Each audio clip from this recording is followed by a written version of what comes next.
নমস্কার বন্ধুরা, কেমন আছেন? আশা করব সবাই ভালো আছেন, ভালো থাকবেন, সুস্থ থাকবেন। আমিও খুব ভালো আছি। সকাল সকাল রান্না বসিয়ে দেবো, এই জন্য রান্নার ঝামেলা আছে বলে একটু দেখিয়ে দিচ্ছি।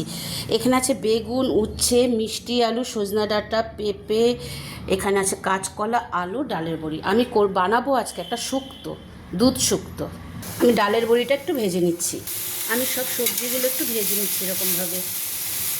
বরবটিটায় পরে দিয়েছি আর বেগুনটা একটু পরে দিয়েছি, বাকি সবজিগুলো আগে একটু ভেজে নিয়েছি, নাহলে গলে যাবে। তাই সবজিগুলো নামিয়ে তেল দিয়ে দিয়েছি, 5 ফোড়ন সম্বার দিলাম, মানে ফোড়ন, তেজপাতা, আর দিলাম একটু আদা বাটা, আর দিলাম সর্ষে বাটা। চিনিটা চলছে তো তাই আওয়াজ আসছে।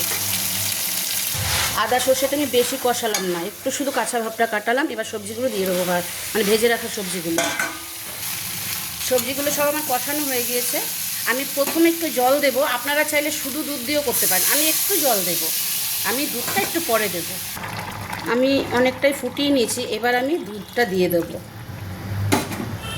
আমার শুক্তোটা মোটামুটি রেডি। আমি নামানোর আগে একটু বেসন না, সরি, কি বলে, ময়দা গুলিয়ে একটু দিয়ে দিয়েছি, একটু ঘন হওয়ার জন্য, আর স্বাদের ব্যালেন্সের জন্য একটু চিনি দিয়েছি। আর নামানোর আগে যেটা দেবো, একটু রাঁধুনি বাটা।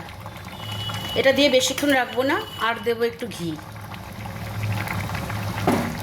আমার শুক্তোটা কিন্তু রেডি। আমার মতো করে একবার অন্তত খেয়ে দেখবেন, অসাধারণ খেতে।